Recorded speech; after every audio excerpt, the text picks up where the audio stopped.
سلام تعنا هبلنا زخبركم تخطلت حبرة ميديا على توزيع حدنا متنا لنا فلما قن قندر السطم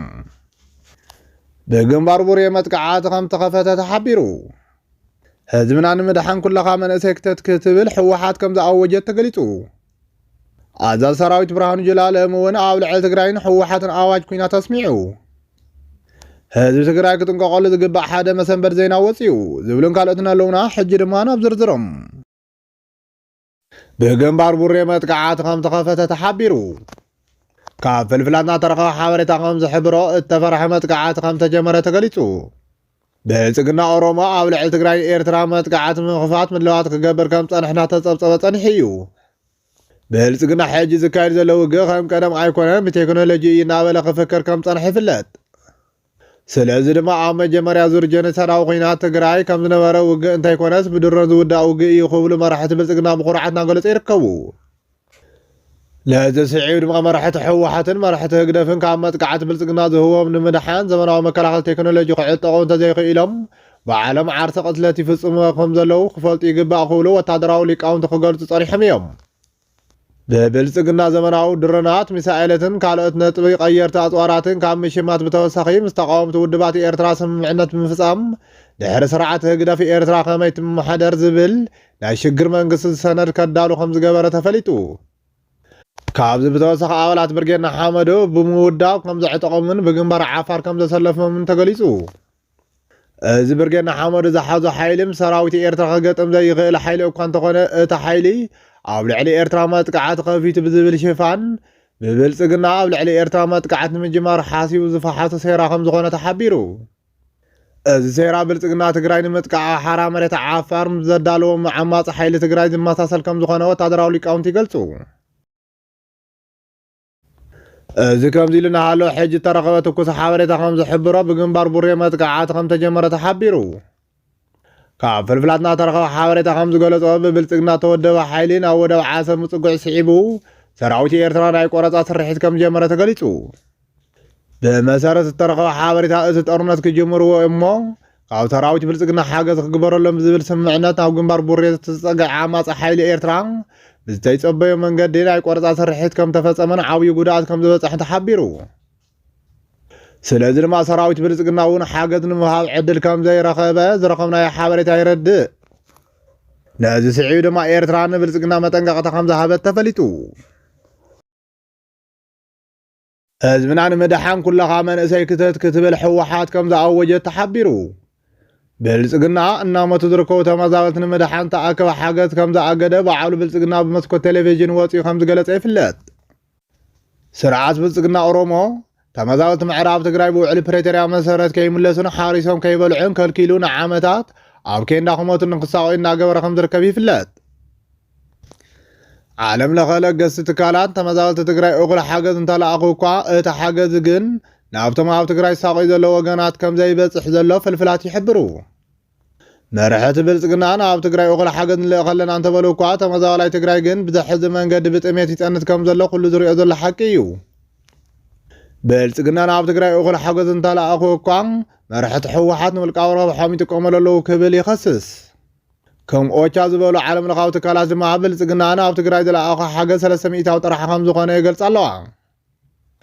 እዚ ከምዚ ኢልና ኣሎ ህዝብ ትግራይ ብጥሜት ይሃለቕ ከም ዘሎ ተዓዘቡ ቲክቶከራት ብሽም ተመዛወልቲ ትግራይ ገንዘብ እናተኣከቡ እኳ ኣብ ትግራይ ከም ዘሎ ዝጓዋሕ ዘሎ ጥሜት ሓሶት እዩ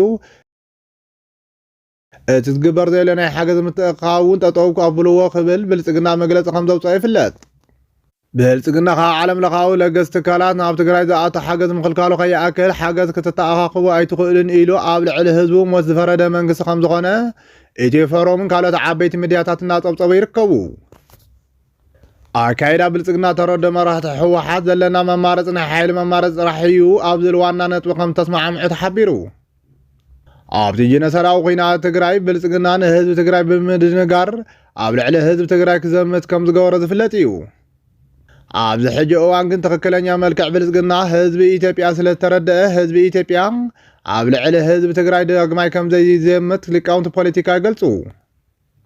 ኣብዚ ሕጂ እዋን ብልጽግና ምስ ህዝቢ ኣምሓራ ኣብ ጦርነት ዘሎን ድጋፍ ዘይብሉን እንትኸውን መብዛሕትኡ ህዝቢ ኦሮሞ እውን ከም ዘይድግፎ ፍልፍላት ይሕብሩ ስለዚ ድማ ብልጽግና ኣብ ልዕሊ ትግራይ ኩናት እንተኸፊቱ ሓይሊ ድሮን ተኣማሚኑ እምበር ህዝቢ ኢትዮጵያ ኣብ ጎኑ ከም ዘይሰለፍ እናተገለጸ ይርከብ። እቶም ሊቃውንቲ ፖለቲካ ወሲኾም ከም ዝገለጽዎን መራሕቲ ትግራይ ፈተና ክኾኖም ዝኽእል ሓድነት ተጋሩ ከም ዝኾነ ኣስሚሩሉ ኣሎ። ኣዛዚ ሰራዊት ብርሃኑ ጁላ ሎሚ እውን ኣብ ልዕሊ ትግራይን ሕወሓትን ኣዋጅ ኩናት ኣስሚዑ። ብብሄራዊ ቴሌቭዥን እታ ሃገር ተቃልሐ እቲ ዜና ብርክት ዝበሉ ጉዳያት ከም ዘለዓለ ተገሊጹ ኣሎ። ብመሰረት እዚ ድማ ሎሚ ሕወሓት ካብኡ ንላዕሊ ናብ ኩናት ክእቱ ዝኽእል ወንጀላት ከም ዝፈጸመ ገሊጹ እዩ። ሕወሓት ንከተማ ኣኽሱም ናይ ኩናት መዐንደሪ ከም ዝገበረን ይኹን እምበር ኣኽሱም ናይ ኢትዮጵያ ታሪክ መጀመርታ እምበር ናይ ኩናት ከተማ ኣይኮነትን ክብል ገሊጹ ኣሎ። ስለዚ ድማ ውዕሊ ሰላም ፕሪቶርያ ብሕወሓት ይፈርስ ከም ዘሎ ገይሩ ናብ ህዝቢ ኣቃሊሑ ዘሎ። ብተወሳኺ ምስ ኤርትራ ጽምዶ ብምባል ዝጀመሮ ርክብ ናይ ሃገር ድንበር ጥሒሱ ዝጀመሮ ምስ ምዃኑን እዚ ድማ ጸረ ሕገ መንግስትን እዩ ከም ዝበለን ተገሊጹ ኣሎ። ቅድሚ ሕጂ ናይ ኤርትራ ሰራዊት ኣምፂኡ ኣብ ልዕሊ ትግራይ ዝወለዐ ኩናት ጸረ ሕገ መንግስቲ ጸረ ዓለም ለኸ ውዕላት ምዃኑ ከም ዘንግዐ ብርሃኑ ጁላ ሎሚ ድማ ሓቅነቱ ዘይተረጋገፀ ብዛዕባ ጽምዶ ክዛረብ ተሰሚዑ ኣሎ። ነዚ ስዒቡ ብዙሓት ኣካላት ናይ ኩናት ምጅማር ኣንፈት ምዃኑ ዘረጋግፅ እዩ ተባሂሉ እቲ ሓበሬታ እናተቃልሐ ይርከብ። ብተወሳኺ ብርሃኑ ጁላ ብዲዲኣር ዝተበተነ ሰራዊት ትግራይ ብሕወሓት ክእከብ ይገብር ኣሎ። እዚ ድማ በጀት ኣብ ዘይቦትኡ ምጥቃም ጸረ ሕገ መንግስቲ ኢትዮጵያ ብምባል ሓበሬታ ኣቃሊሑ ኣሎ።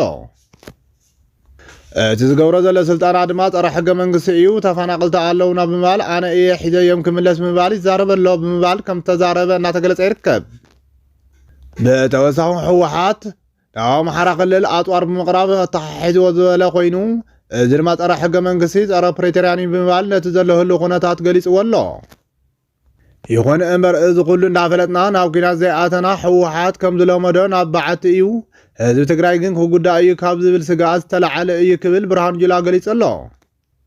ይኹን እምበር እዚ ሓበሬታ ሎሚ ንምጅማር ኩናት ዝዓለመን ዘረባን ጸለምን ብርሃኑ ጁላ ምዃኑ ተሓቢሩ እዩ። ብርሃኑ ጁላ ኣብዚ ሕጂ ሰዓት ካብ ኣብይ በል ዝተባሃሎ ነገር ሒዙ ህዝቢ ትግራይ ናብ ኩናትን ደበና ኩናትን ንምእታው ይሰርሕ ከም ዘሎ ተገለጸ ኮይኑ እዚ ድማ ንመላእ ማሕበረሰብ ዓለም ክፈልጦ ከም ዘለዎ እናተገለጸ ይርከብ። ብተወሳኺ ሎም ስርዓት ብልጽግና ኣብ ልዕሊ ትግራይ ኩናት ንምእዋጅ ብብርሃኑ ጁላ ኣቢሉ ጀመሮ ኣዋጅ ትግራይ መራሒ ትግራይን ክዳለወሉ ከም ዝግባእ ተጸዊዑ ኣሎ። ህዝቢ ትግራይ ክጥንቀቐሉ ዝግባእ ሓደ መሰንበዲ ዜና ተሰሚዑ።